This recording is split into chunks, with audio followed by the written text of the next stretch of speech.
25, 40, run, William, run!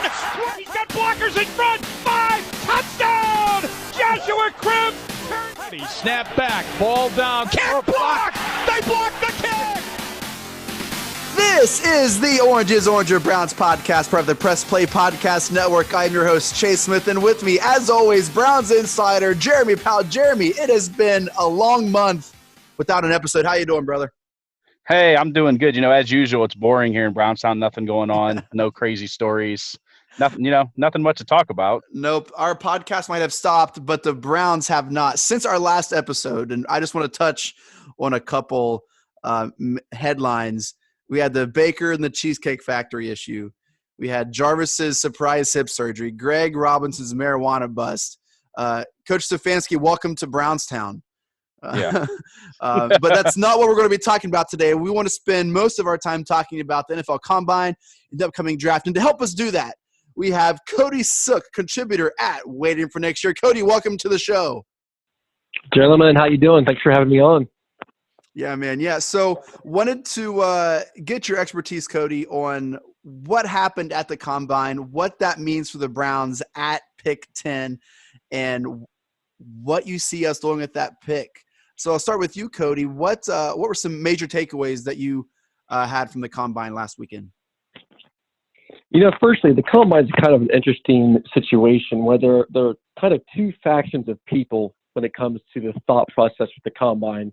The first hand, you have those ones who think it's a pointless kind of underwear Olympic wherein the only thing that matters with the players is what they put on film. That's me. And the other faction believes in the validity of the Combine when it comes to having an additional evaluation of a player that solidifies what's on tape.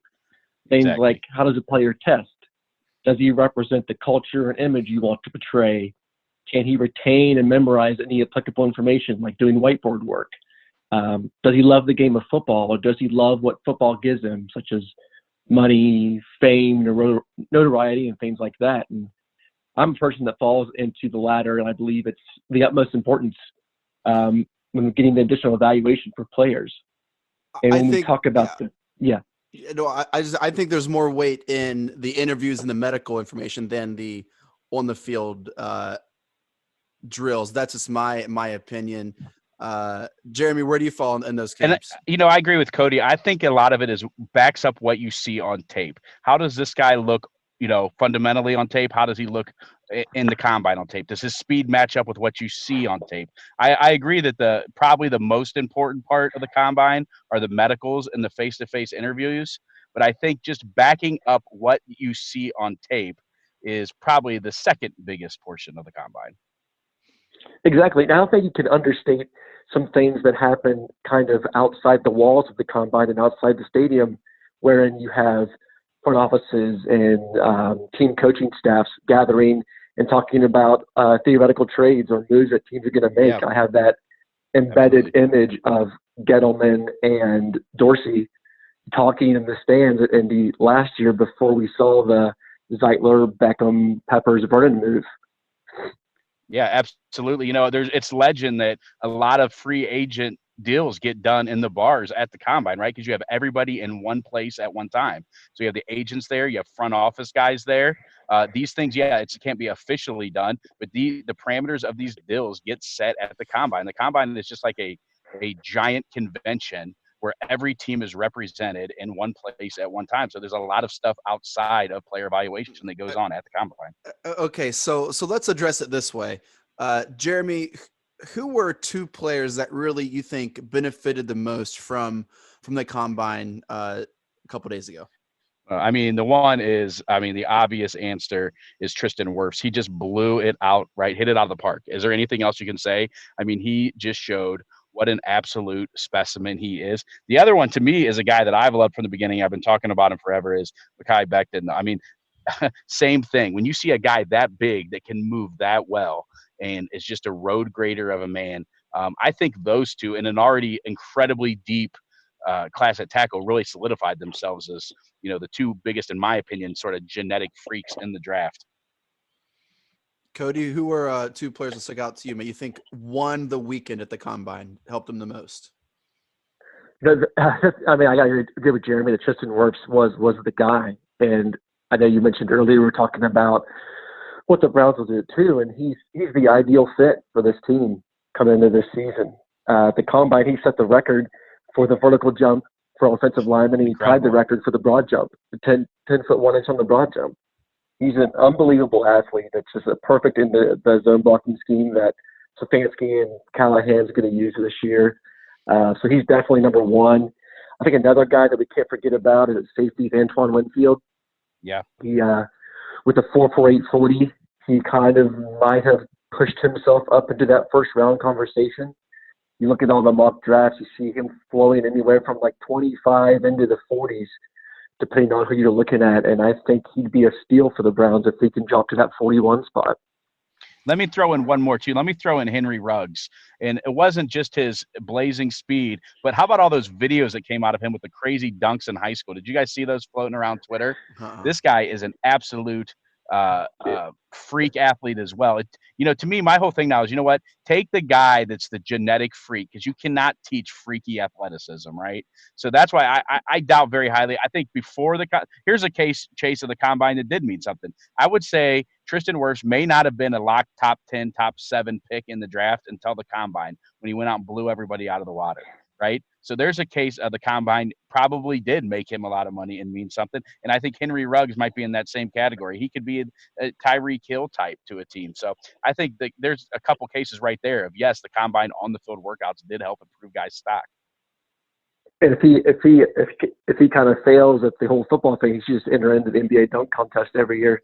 Isn't that incredible? I couldn't even believe it. Let me tell you this.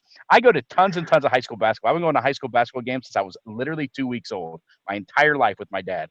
I have never seen anything like that. Have you ever seen anything like that? I went to LeBron James games in high school. Yeah, he was explosive. I have never seen anything. People thought that tape was fake because the dunks were so explosive. Incredible.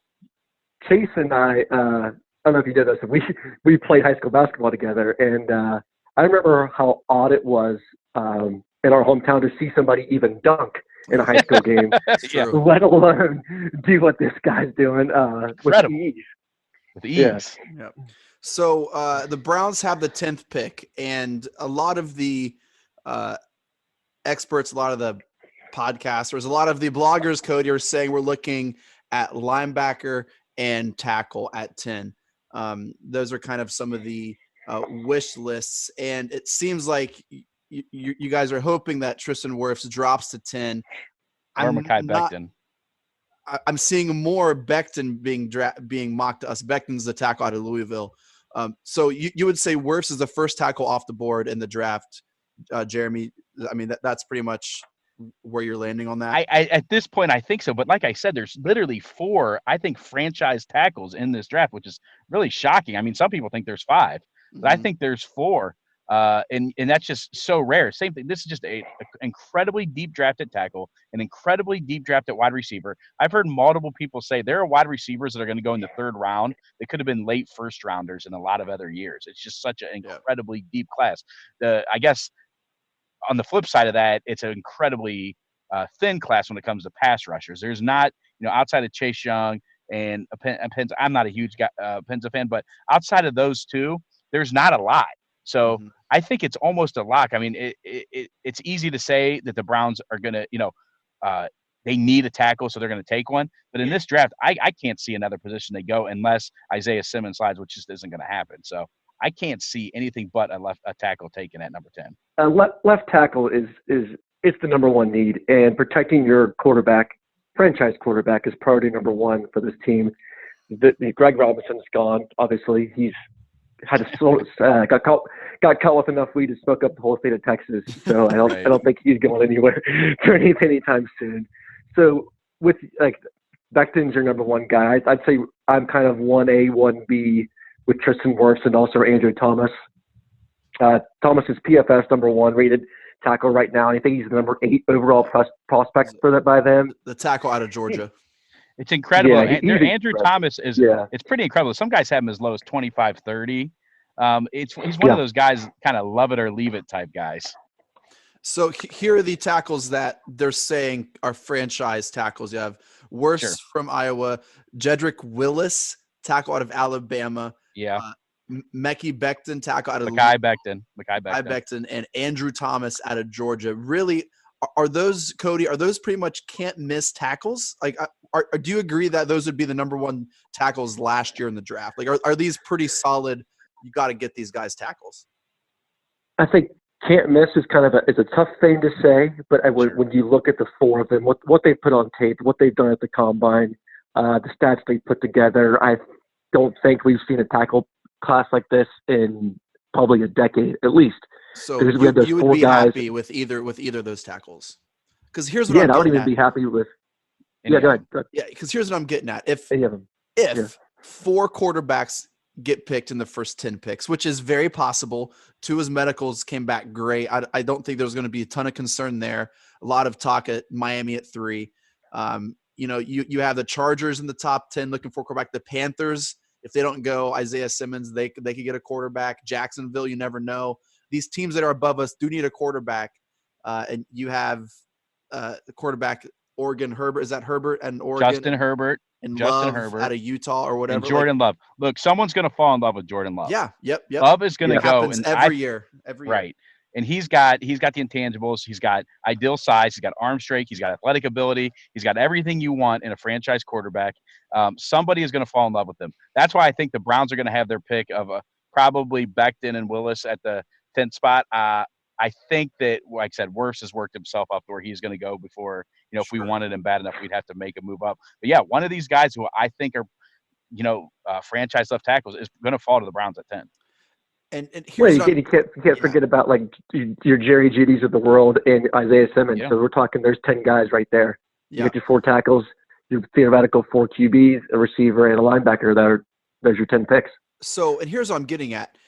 If the Browns trade back, they would feel confident that they could still get a top tackle in the top 15, say, right? I mean, that's one receiver. We had a receiver who pretty much combined very similarly to Calvin Johnson. What's that receiver name? Chase Claypool out of Notre Dame. Chase Claypool, yeah. Cody, we trade down to 15, 16. I mean, they're feeling pretty confident we can still get one of these elite tackles, right? Yeah, absolutely. I think that's a pretty good option. Maybe option 1B if we're talking about what Cleveland's going to do in this first round. You could probably still land Andrew Thomas or maybe even somebody like a Josh Jones out of Houston. He's another zone block fit guy. And say you move back from 10 to 15, maybe you get an extra second-round pick where you could address a third wide receiver position. That's another need for this team, or a linebacker position, or get a safety as well. There's a lot of talent in this draft, and I don't think trading back 4 or 5 spots for a team that wants to come up for let's say a Jordan Love or somebody of a quarterback or a receiver they fell in love with would be a bad move by this team. Jeremy, do you see us trading up for an Isaiah Simmons type player? No, probably not. I don't think that. I don't. Even though they say, Andrew Berry says he learned about being aggressive in player acquisition with his time in Philly, and that's his big thing is being aggressive. I just don't think it's in their DNA to give up assets to go up. I just don't think that's going to be in the game plan. I could see them going back. I mean, like you said, I think it's imperative that they get one of those top tackles. I mean, who knows? They may like an Austin Jackson out of USC later in the round. You don't know. We don't know what their plan is, but I just think it'll be a gigantic fail if they come out of this first round without one of them 4 tackles, in my opinion. Now, we don't know where they're thinking. We don't know where they're at. I mean, obviously, free agency is going to tell us a lot. I think they will. I mean, they're going to have to be aggressive in free agency because they have a lot of holes to fill now, right? So, So I think what they do in free agency will probably give us a little bit of an idea where they're going to go in the draft. I heard an interesting line from Mike Tannenbaum, agent now, former GM of the New York Jets. He said, all draft plans are firmly written in pencil because they can all change in a hurry. So I just think this draft, even more than most, I think is going to be incredibly fascinating because there's so many different scenarios in that top 10 and there's so much talent. It's like you said, it's actually a good year to be picking in the top 10. I think once you get past pick 1, it's once you get past the first pick with Joe Burrow to Cincinnati, it's no man's land. Nobody knows what's going to happen after that. Is it Chase Young? Is it Tua? What happens at that spot that kind of going to trickle down into that 10 spot? And I don't even think it's a slam dunk, like you said, that Chase Young goes second anymore. Look, I mean, there's been some scuttlebutt and some chatter lately that maybe Washington likes Tua, or maybe Washington moves out of that pick to someone who will take Tua. It's just incredibly, incredibly fascinating set of scenarios that could go down in this draft, and I'm really excited about it. How many starters are the Browns looking to draft this year? Do you see them drafting more than 2 starters, Cody? That's going to be tough to say, Chase, at this moment right now. And like we said earlier, we need to see what happens in free agency. But obviously they're looking – look, the Browns have said – they've told everybody. Haslam has said it. Barry has said it. Stefanski has said it. They want to hit the ground running. This is not a rebuild. They expect to win this year. So, I mean, obviously you're going to want to get at least one big impact player picking in the top 10. I think they probably want to come out of this draft, though, with 3 starters, especially a draft as deep as it is. And we don't know Jarvis Landry's status to start the season, right? So maybe with one of those 3rd-round picks, that's where we look to fill a third receiver like Cody talked about, or, a starter until Jarvis is ready to play. Yeah, I agree. I think 3 would be great. So you can come away with a tackle, a safety, and then let's say a receiver like somebody along the lines of Tyler Johnson from Minnesota, uber productive, deep ball ability, yards after catch ability. He'd be a great fit there to fill in, like you said.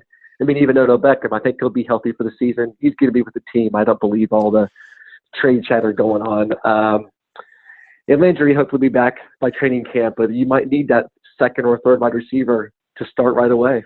So I'm going to take the under on the number of starters that they're going to look to draft. I think they're going to be aggressive, more so in free agency. I think back to their kind of like Browns core values. What's one of them? Don't overpay for depth. I think they're going to be really aggressive in their secondary and free safety. I think they're going to try to sign a couple of linemen, and I really think they're going to try to build their depth through the draft. I think that 1st-round lineman, which I think they're probably going to target, they're going to look to start. But I don't expect them to draft a linebacker that they look to start. I expect them to draft depth. But I really think we're going to see that aggressiveness in free agency. I think they see the cap room they have, the people they didn't re-sign. I think they're going to look to remedy that a lot with the veterans who can come in, like you said, and hit the ground running. So unless they find a gem in round 4 or 5 that they didn't expect to just jump off the practice field, I would say that they might not even get any starters in this draft. That's just my belief. I expect. Well, they're going to get a starter at the top. The top 10 pick is going to be a starter. I mean, that's how the top 10. I'm telling you that too. And maybe and like Cody said, maybe a safety. We are going to need a safety. Look, we're not going to be able to plug all the holes in free agency. We're going to look. I think we're going to look for some of our depth in free agency, and we're going to look through veteran minimum guys. Remember what the little famous paper that guardrails for the Browns, right? Don't pay for depth.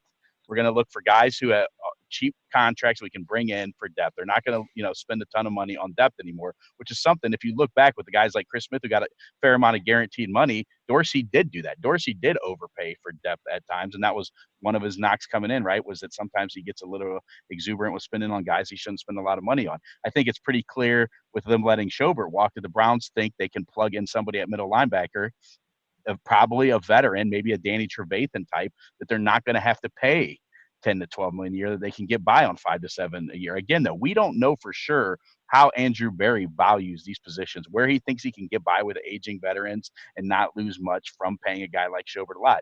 It's another thing that makes this offseason very fascinating. We think we have an idea with Paul DePodesta, but we don't really know where Andrew Berry is at on these kind of decisions.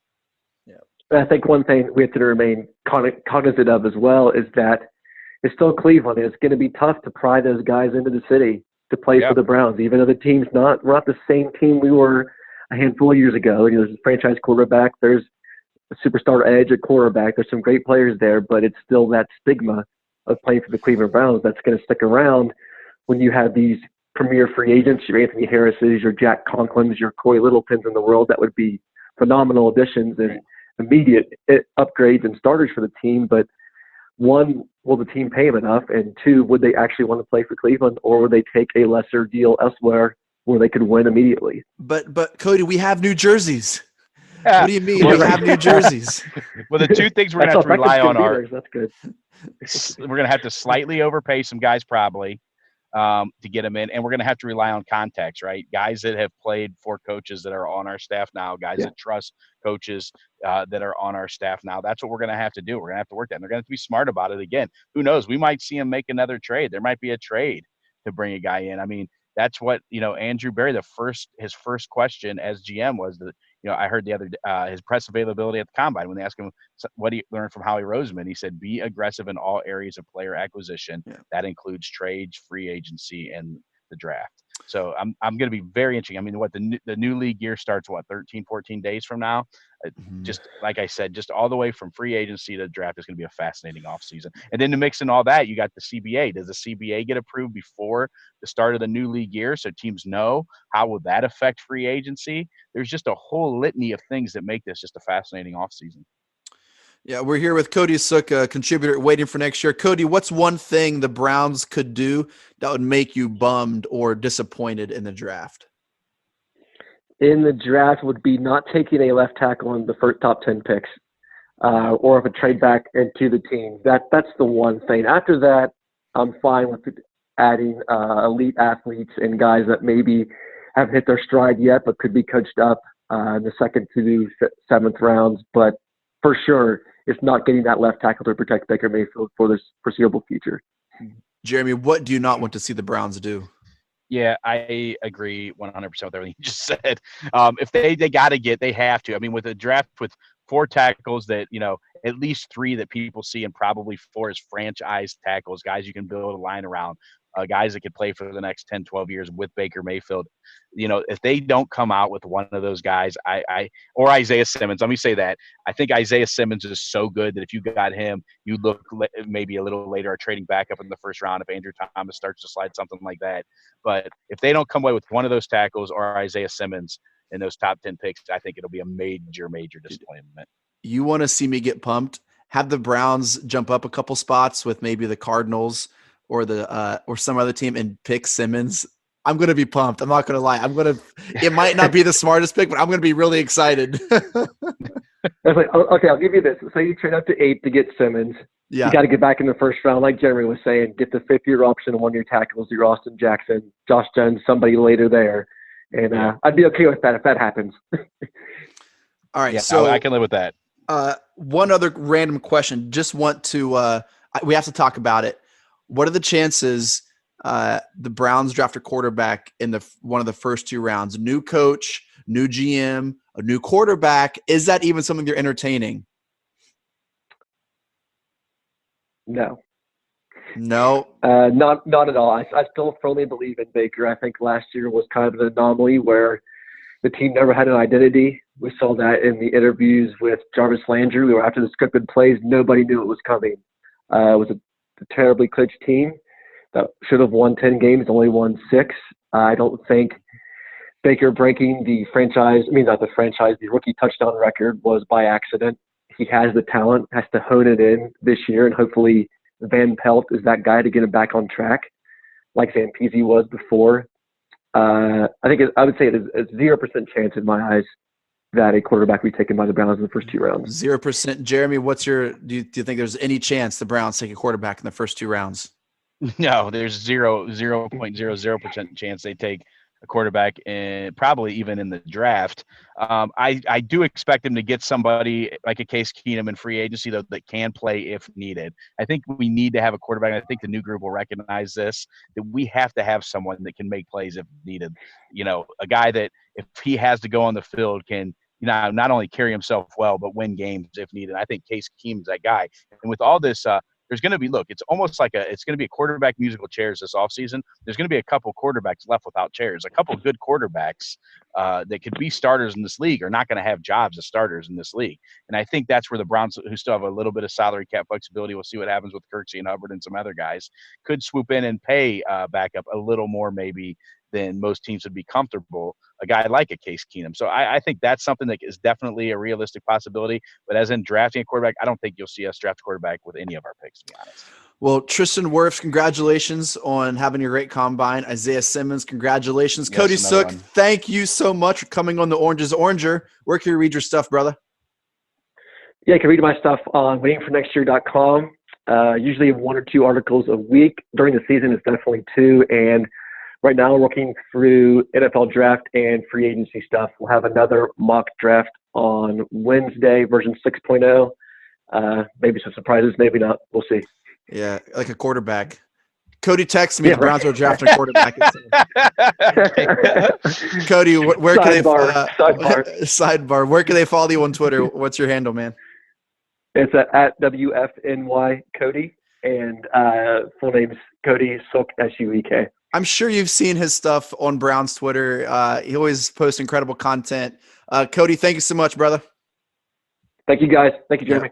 Yep. Hey, Cody, thanks for the time, bud. Yep. Take care. All right, Jay. So coming up, we have a free agent show. We'll try to get someone on to talk about that. It'd be cool, really cool to get like an agent or someone like that. I know we had like the one agent we ever had lined up, remember, stiffed us. Yeah. That's a good idea, though. We'll start working on that. Agents. And then we'll talk about after free agency. We'll do a show about that. And then obviously have the draft coming up. So good things coming up, man. You have any final thoughts, Jay? Yeah, just like I said, man, I'm not exaggerating when I think this is just one of the most fascinating off seasons I've ever seen with all the elements of what's going on. I mean, don't underestimate how much that CBA getting approved or not is going to affect free agency. It's going to affect it in a big way. I don't know if you heard Nathan Zagura said today. This is pretty interesting. Nate Solder is the player rep for the Giants, and he said he actually surveyed 15 players to see how they were going to vote. And these are lower end of the league players, and they all are going to vote yes on the CBA because it benefits the lower end players. By adding the 17th game, their pay goes up a significant portion, while the richer, higher end players in the league, which there aren't as many of, obviously, as your rank and file guys, they actually would lose money on the deal. So I think it's going to pass because of that, and the NFL desperately wants to get this done before the new league year so it doesn't interfere. But if it doesn't get done, this is going to be just a crazy free agent period to see, because guys aren't going to know what set of rules they're playing on next year. So how are they going to sign guys to, long-term deals when they have no idea what it's going to look like next year? It's very interesting. It's going to be great. The NFL is doing all they can to extend their season through the off season. The NBA has mastered this strategy. The NBA's off season is better than the actual season. Yeah, was it the NBA never sleeps? So hopefully the drama. This continues. Jay, it's great talking to you, man, and we'll be in touch. All right, brother. Thank you. Yeah.